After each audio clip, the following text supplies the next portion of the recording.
talk about how blues and gospel developed over time. Remember, these videos are not a replacement for coming to live classes. We go more in depth in the live classes, but use this to kind of set the scene before you take a quiz. Blues also developed from African American slaves.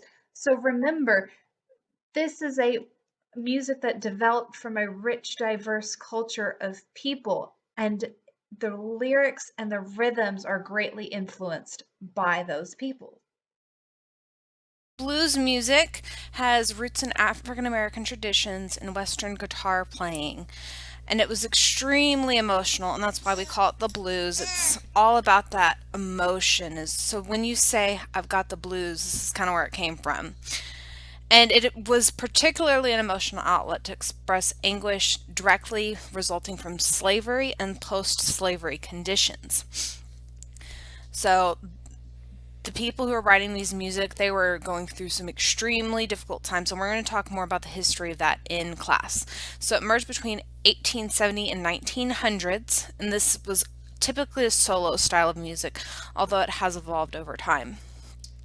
And they used pitch alterations to change the characteristics of the music, and this was called the blue tone, hence blues music. So it was a little bit flat or a little bit sharp, not right on pitch to give that anguish. So you are in anguish because it's not on pitch, and that's the blue tone.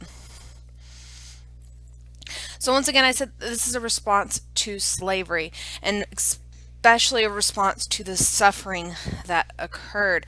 And oftentimes, especially in the very beginning of blues music, it described that suffering.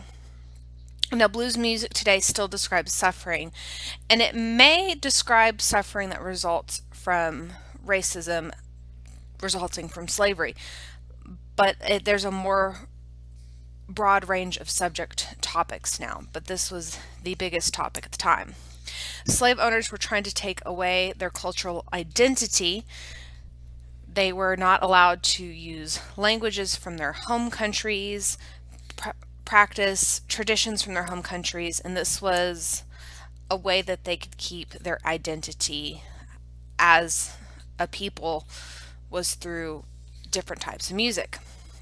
Then we get the Emancipation Proclamation, January 1st, 1863, although it took some time before the slaves knew that they were emancipated and were not slaves anymore. So although they're emancipated, it takes some time before they know. And now we start to get this blues music as they're freed and can really bond in creating their new cultural identity.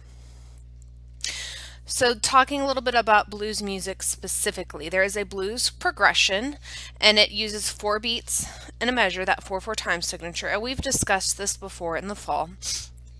And the blues progression uses a total of 12 measures per cycle, and we typically call this the 12-bar blues because of that. And each measure is assigned a chord structure. We're going to talk a little bit more about that specific chord structure, but for now what you really need to remember is it's called 12-bar blues because there's 12 measures in the cycle. And so cycle meaning it repeats over and over. We also get call and response styles of music where a singer or an instrument will play the first phrase and then other singers or instruments will respond, but the leader will sing or play both parts of the call and response. So calling, it's like you're having a conversation. Person A says, "Hey, how are you?" And then B is, "I'm doing great." And oftentimes person A will also say, "I'm doing great." So it's conversation. And this comes directly from different African styles of music. We also get gospel music during this time period. Once again, it is a direct response to slavery. The slaves are not allowed to sing traditional music, but they could sing Christian spirituals. So they combine their African traditions and instruments with these Christian themes to create gospel music. And this was used to communicate codes and messages, specifically during the Underground Railroad. We'll talk more in depth on that in class. Now, before World War II, gospel was called spirituals, anthems, and jubilees. And these combined types of musics eventually became gospel. And they had a very syncopated rhythm, meaning it's not on the main beat. that same blue tonality that we get in blues music. A little bit of improvisational style and call and response. All of these are very characteristic of the music.